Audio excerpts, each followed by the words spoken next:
पति ब्रह्मचारी।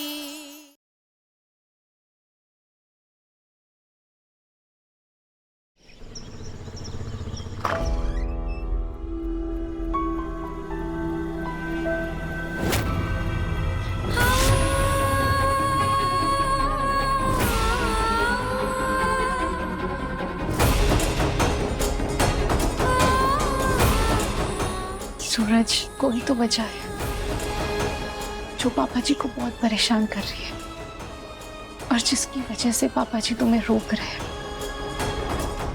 हम दोनों को मिलकर उस वजह को ढूंढना होगा। लेकिन तुम अभी सबसे पहले अपना मूड ठीक करो और नीचे चलो। लड़के वाले आ गए, टाइम आप ला रही है। किताब कॉपी से कभी अगर एक रफ पन्ना भी गिर जाए तो पापा उसे तुरंत जमीन से उठा के माथे लगा लेते हैं। और आज उन्होंने मेरे हाथ से इस किताब को खींच कर फेंक दिया। ऐसा कैसे कर सकते हैं वो? ऐसा नहीं कर सकते। पर रिया का रिश्ता तय हो जाए उसके बाद पापा से बात करूंगा कि आखिर उन्होंने ऐसा किया क्यों।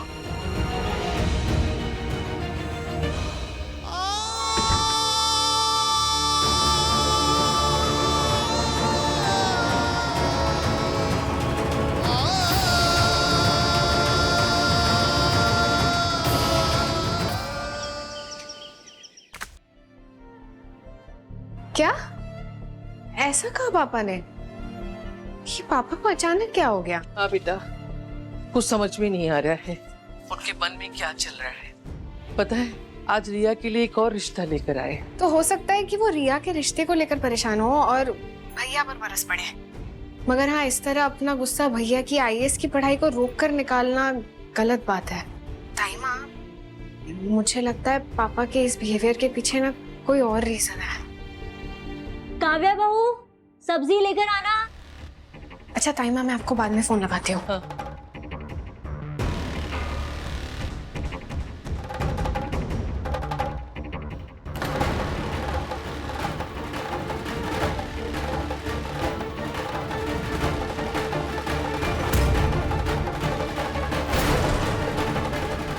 अरे अरे बस करो, क्या कर रही हो? सॉरी पापा जी, वो मैं जाओ यहां से।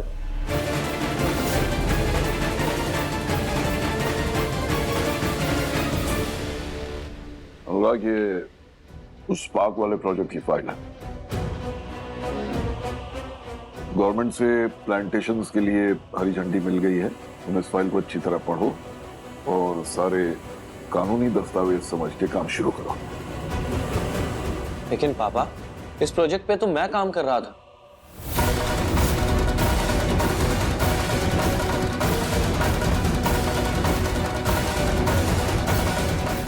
देखिए, जितना जल्दी हो सके इस प्रोजेक्ट को ग्रीन सिग्नल दिलवाइए।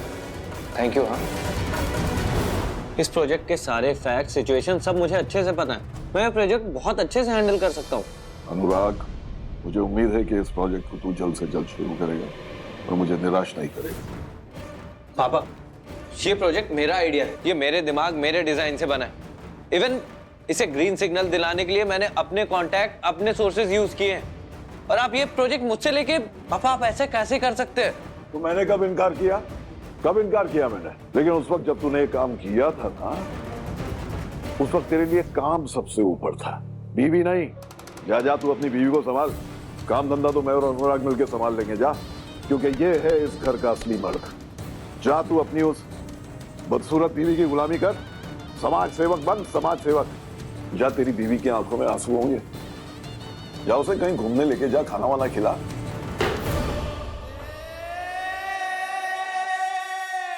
बहुत जल्द तुम सबको पता चल जाएगा। लो, रिया बिटिया भी आ गई।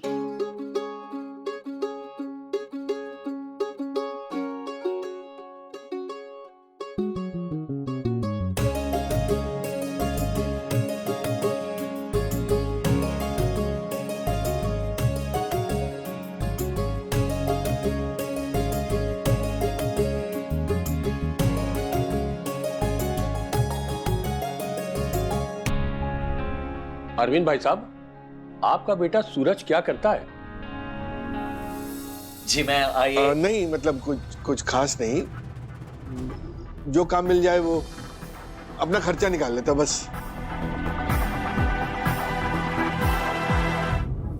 रिया बेटा, कहाँ तक पढ़ाई की है तुमने?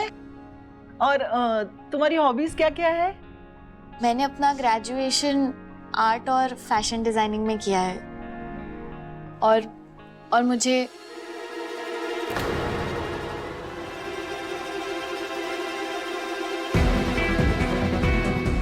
ये रिया को क्या हुआ है?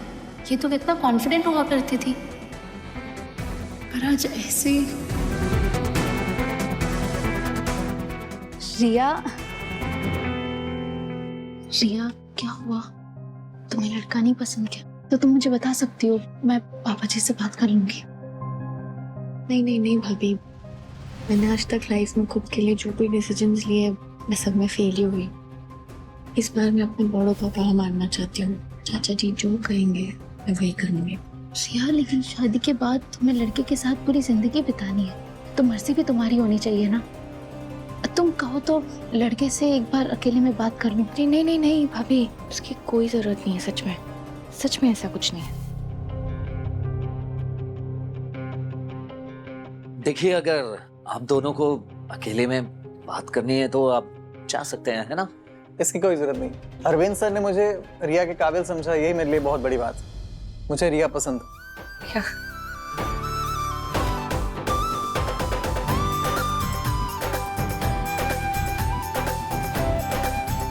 क्या रिया तुझे भी पसंद है?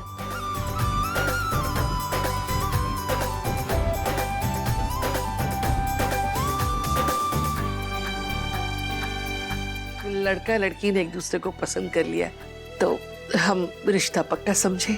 हमारी तरफ से हाँ है।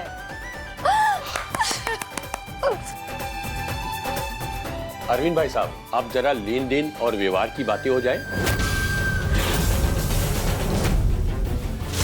वैसे ना हमारे बेटे को बाइक का बहुत शौक है, और बाकी टीवी, फर्नीचर, एसी, और लड़की के लिए थोड़े गहने और पैसे तो आप देंगे ही, हाँ? देंगे ना?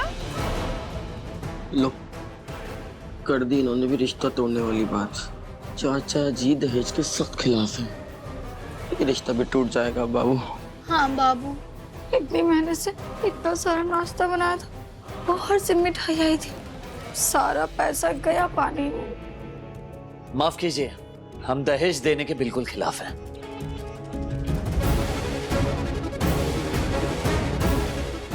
जी, अगर आप दहेज की उम्मीद से रिश्ता जोड़ने आए तो आप गलत घर में आ गए।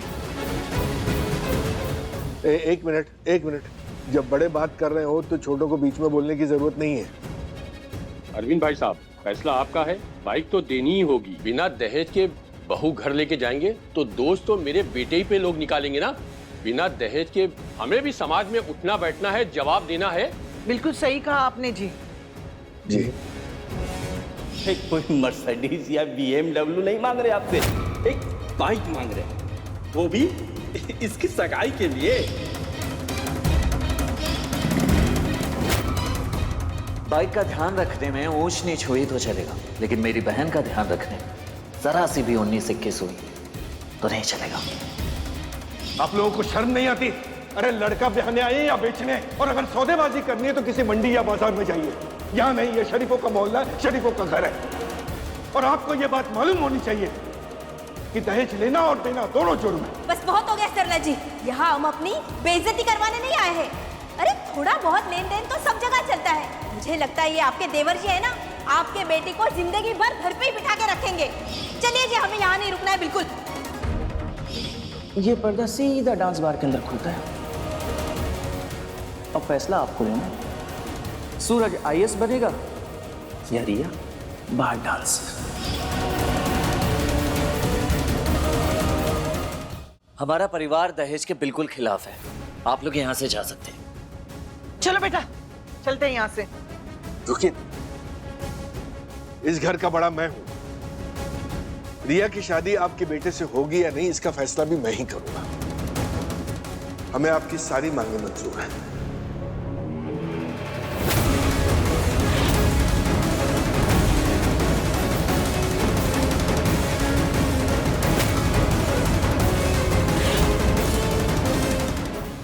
दहेज के लिए मान गए?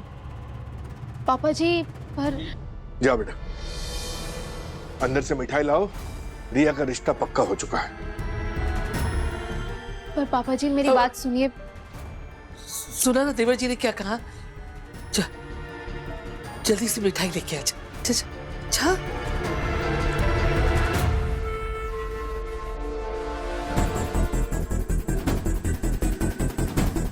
पापा दहेज के लिए मान गए? ऐसे कैसे हो सकता है? बाबू भूत, मुझे लगता है चाचा जी के अंदर ना किसी का भूत आ गया है। बाबू एक तो ना मेरा दिमाग पहले ही काम नहीं कर रहा है ये देख के कि चाचा जी को ये हो क्या किया है। ऊपर से तू अपनी बकवास करे जा रही है। देवी मेरी देवी, मुंह बंद कर ले प्लीज।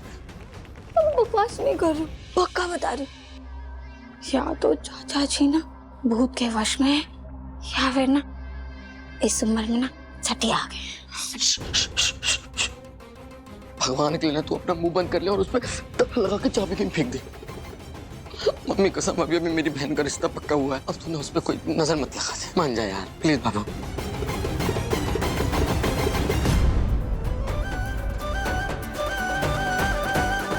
लीजिए भाई साहब, लीजिए। भाई साहब मुबारक हो। भाई साहब, बहन जी, हमें आपकी सारी मांगे मंजूर है, पर आपको हमारी भी एक बात माननी होगी। जी बताइए। मैं चाहता हूँ कि सगाई कल ही हो जाए। कल? कल? बाकी बिहारी देवर जी, कल सगाई होगी? हाँ भाभी, जब रिश्ता पक्का हो गया है तो फिर सगाई कल ही करने में क्या दिक्कत है?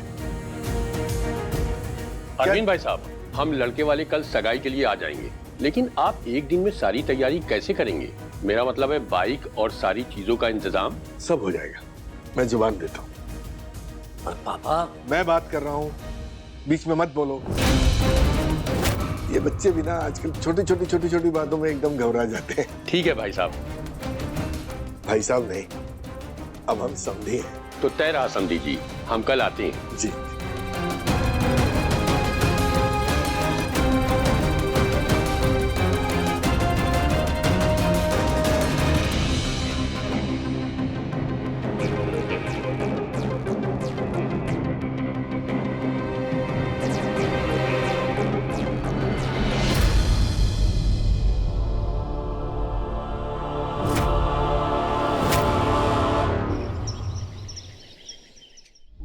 कब आएगा ये पार्सल वाला?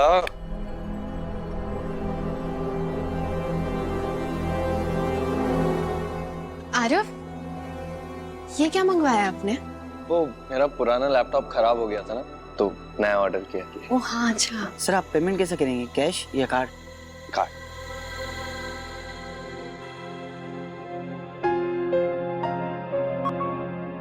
Sir pin?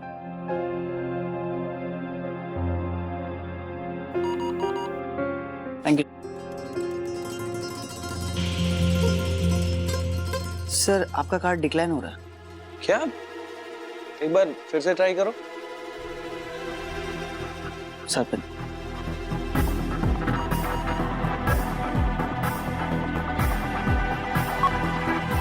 सर आपका पेमेंट फेल हो रहा है सर। कितने का पेमेंट है? 50,000 सर। 50,000 राइट। एक सेकेंड ना। हेलो मुकेश जी, वो मेरा कार्ड क्यों नहीं चल रहा है? सर आपका कार्ड फ्रीज करने के लिए कहा है गुलाब सर ने। फ्रीज करने के लिए? What? Okay.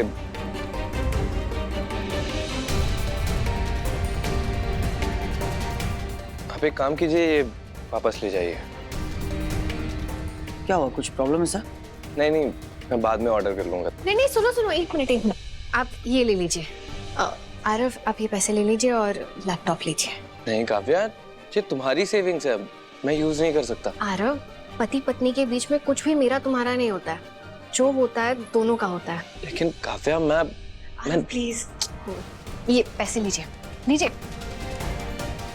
Thank you. Aarav, इस लैपटॉप को आप मेरी तरफ से अपना गिफ्ट समझिए। थैंक यू काव्या, लेकिन आई नीड टू नो कि पापा ने मेरा कार्ड क्यों ब्लॉक करा है?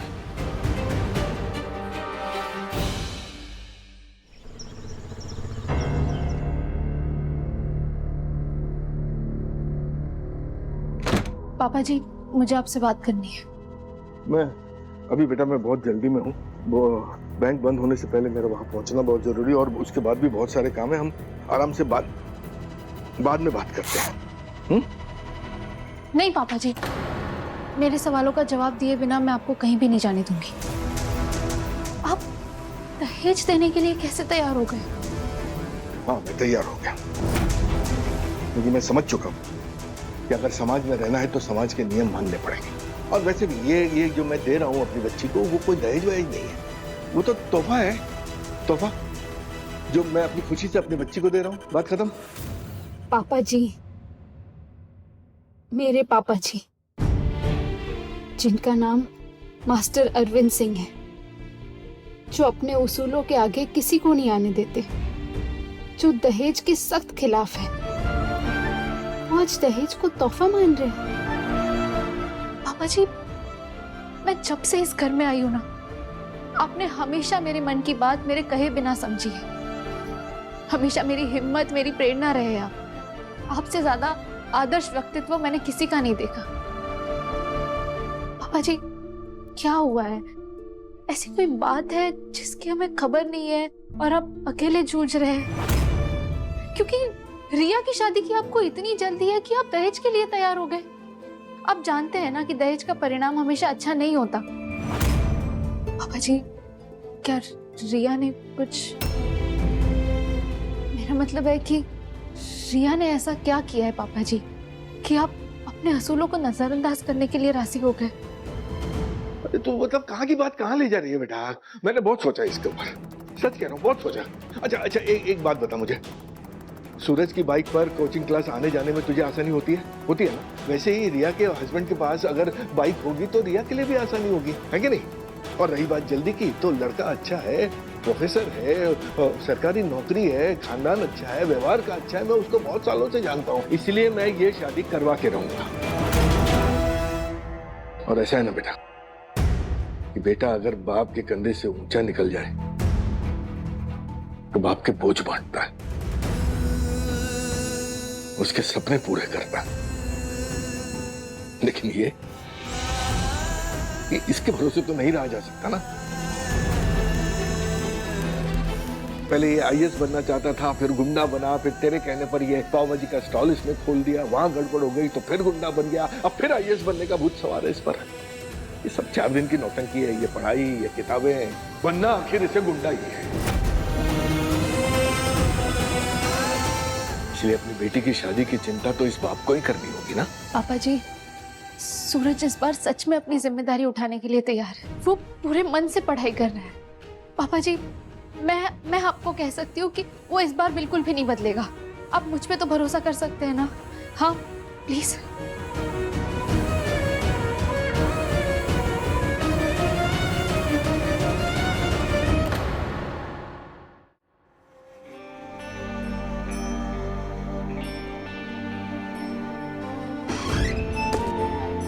पापा, मैं एक नालायक बेटा रहा, हमेशा बुरा भाई रहा जिसने अपनी जिम्मेदारी नहीं समझी।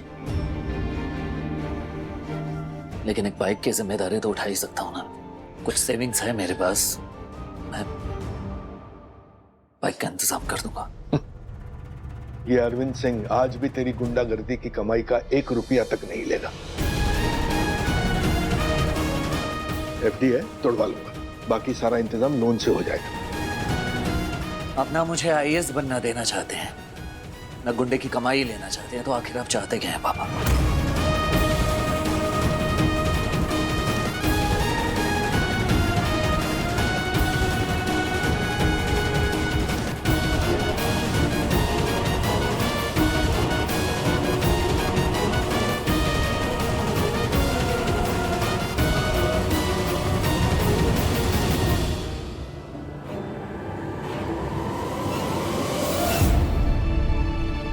क्या हो गया है पापा जी को?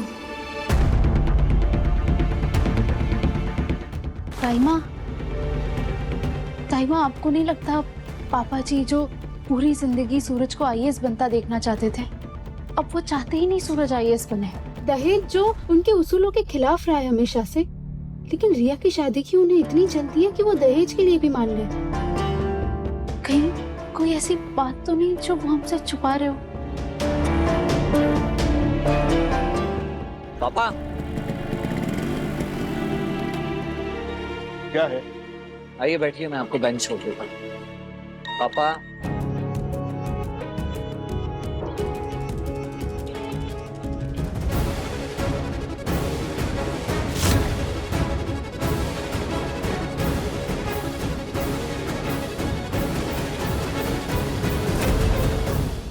महारानी, लड़का अगर 30-35 का भी हो जाए ना तो उसे लड़की मिल जाती है, लेकिन हमारी चिंता तब शुरू होती है जब हमारी बेटियां 25 पार कर जाती है।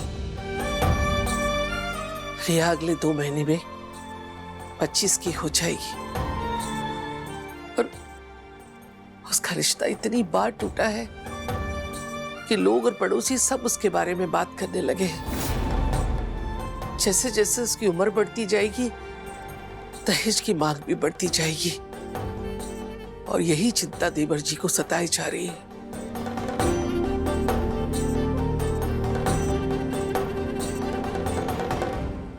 कुंज बिहारी में हारी सगाई सर पे है, हम सबको जल्दी जल्दी काम निपटाना पड़ेगा। अरे मोनिका, पूरन, अदिति, कहाँ चले गए सबके सब? मुझे ये पता लगाना पड़ेगा कि पापा जी सूरज को क्यों आईएएस नहीं बनने देना चाहते। ये अनिल जीजा जी का मैसेज क्यों आ रहा है?